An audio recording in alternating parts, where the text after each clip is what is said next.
நாவுக்கு இருக்கக்கூடியதான சோய் இருக்கிறது. நாவை அடக்குவது என்று சொல்லுகிற சொல்லிலே அல்ல, உட்கொள்ளுகின்ற உணவிலே இருக்க வேண்டும். அந்த நாவை அடக்க வேண்டும் என்றால் இந்த புலன் பசி என்பதை உணர வேண்டும். அதைத்தான் வள்ளல் பெருமான் சொல்வார், பசித்திரு தனித்திரு விழித்திரு என்று சொல்லுவார். அதனால்தான் யோகிகளும் தபசிகளும் முதலிலே எதை அடக்க வேண்டும் என்று நினைப்பார்கள் என்றால் நாவை அடக்க வேண்டும், மௌனத்தை கடைபிடிக்க வேண்டும், வயிற்றை அடக்க வேண்டும் என்று சொல்வார்கள். அப்படி விரதத்தை அனுஷ்டிக்கக்கூடியதான இந்த உடல் இயந்திரங்களுக்கு ஓய்வு கொடுக்கக்கூடியதான ஒரு நாள் என்பது 10 நாளிலே ஒரு நாள் 11வது நாள் என்பது. அந்த வருடத்தில் எத்தனை ஏகாதசிகள் வருகிறதோ ஒவ்வொரு ஏகாதசிக்கும் ஒரு சிறப்பு உண்டு. அதிலே மிக உயர்ந்ததாக சொல்லக்கூடியதான இந்த ஏகாதசி திருநாள் வருடத்தில் ஒரு நாளாவது இந்த உடல் இயந்திரங்களுக்கு ஓய்வு கொடுத்து நாம் நாவை அடக்க வேண்டும் என்பதற்காக, புலன்களை அடக்க வேண்டும் என்பதற்காக எம்பெருமானாலே நம்முடைய முன்னோர்களாலே இந்த சனாதன தர்மத்திலே ஏற்படுத்தப்பட்டதான நிகழ்வு என்பதுதான் இந்த வைகுந்த ஏகாதசி திருநாளிலே விரதம் அனுஷ்டிப்பது என்பது.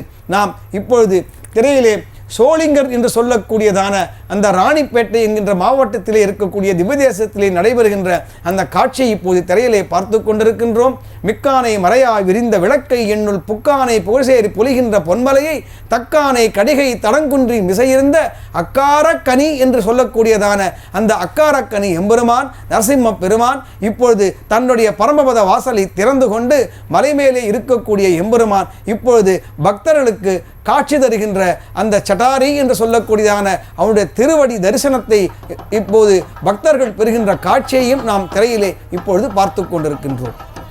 தொடர்ச்சியாக ஒவ்வொரு திருத்தலங்களிலும் நடைபெறக்கூடிய சொர்க்கவாசல் திறப்பு நிகழ்வுகளை நேரலையில் நியூஸ் தமிழ் நேயர்களுக்காக நேரலையாக ஒளிபரப்பிக் கொண்டிருக்கிறது. அது தொடர்பான விசேஷங்கள் என்ன, சிறப்புகள் என்ன, இன்றைய தினத்தில் நாம் கடைபிடிக்க வேண்டிய அந்த வழிமுறைகள் என்ன, இது தொடர்பாகவும் பேசிக் கொண்டிருக்கிறோம். அதே நேரத்தில் இந்த வழிபாடு முறைகள் அதற்கு பின்பாக இருக்கக்கூடிய காரணங்களை நம்ம பேசும் பொழுது இது தொடர்பாக திரு பாரதி திருமகன் அவர்கள் கிட்ட கேட்க விரும்புகிறேன். பொதுவாகவே நம்ம அதாவது பேசுகிறப்பவே சொல்லுவோம், நம்ம முன்னோர்கள் எந்த ஒரு வழிமுறையும் சும்மா வச்சிடல, அதுக்கு பின்னாடி காரணம் இருக்கும் அப்படின்னு சொல்லுவோம். அதே மாதிரி இது போன்ற திருவிழாக்கள் கொண்டாட்டங்கள் இதற்கு பின்னாடியும் ஒரு காரணம் இருக்கும் அப்படின்னு சொல்லப்படும். இந்த ஏகாதசிக்கு பின்னாடி அறிவியல் ரீதியான காரணங்கள் ஏதாவது இருக்கிறதா? நிறைய இருக்கிறது.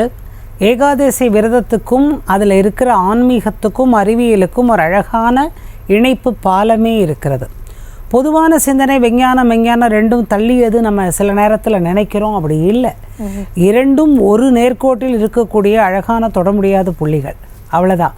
அதனால் இதில் இருக்கிற விஷயத்தை புரிஞ்சின்றா ஏகாதசி விரதம் என்பது உள்ளத்துக்கு மட்டும் நல்லது என்று நினைத்தாலும் உடலுக்கும் எந்த முறையிலே நல்லது செய்கின்றது என்பதை அறிவியல் ரீதியாக நமக்கு கணித்து சொல்லியிருக்கின்றார்கள் அறிவியலாளர்கள். அதாவது ஏகாதசி என்று சந்திரனானவர் சூரியனிலிருந்து விலகிச் செல்வதாலே புவியீர்ப்பு விசை அதிகமாகிறது என்று கணக்கிடப்படுகிறது. அந்த சமயத்தில் மனிதர்களுக்கு ஜீரண சக்தி சற்று குறைவாக ஆகிறது. 11வது நாள் ஏகாதசி 10ஆம் நாள் உண்ட உணவால் சேர்ந்த கழிவு வெளியேறி 11ஆம் நாள் வயிறு சுத்தமாகிறது என்ற ஒரு மருத்துவம் அல்லது அறிவியல் அல்லது விஞ்ஞானம் ஆக வயிறு சுத்தமாதல் என்ற ஒரு வார்த்தையை நமக்கு அறிவியலாளரும் கொடுக்கின்றாளர், ஆன்மீகவாதிகளும் அதை அங்கீகரிக்கின்றார்கள். இன்னும் ஒன்று, சகோதரர் சொன்னது போல நம்முடைய உடல் உறுப்புகள், ஜீரண உறுப்புகளுக்கு ஒரு ஓய்வு தேவை. எப்பவுமே தேஞ்சிக்கிட்டே இருந்தால் அதுக்கு ஒரு ஓய்வு தேவை. இன்னொன்று, மறுநாள் நாம் எடுக்கக்கூடியது ஒரு ரொம்ப முக்கியமான விஷயம்.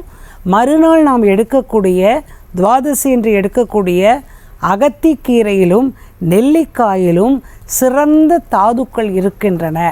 குறிப்பாக சொன்னால் அகத்திக்கீரையில் வைட்டமின் ஏ இருக்கின்றது, நெல்லிக்காயில் வைட்டமின் சி இருக்கின்றது. ஆக விரதம் என்பது உள்ளத்துக்கு மட்டுமல்ல, சகோதரி சொன்ன மாதிரி முன்னோர்கள் வழி அமைத்ததெல்லாம் ஏதோ ஒரு காரணம் பற்றியே இந்த வரைமுறைகளை வழிவகுத்திருக்கிறார்கள் என்பது விரதம் இருந்தால்தான் புரியும், அவர்கள் சொன்னதை உண்டால்தான் புரியும். ஆக உடலுக்கும் ஆரோக்கியம் தரும் ஏகாதசி விரதம், உள்ளத்துக்கும் பக்தி தரும் ஏகாதசி விரதம். செய்திகளை உடனுக்குடனும் துல்லியமாகவும் தெரிந்து கொள்ள சப்ஸ்கிரைப் பண்ணுங்க.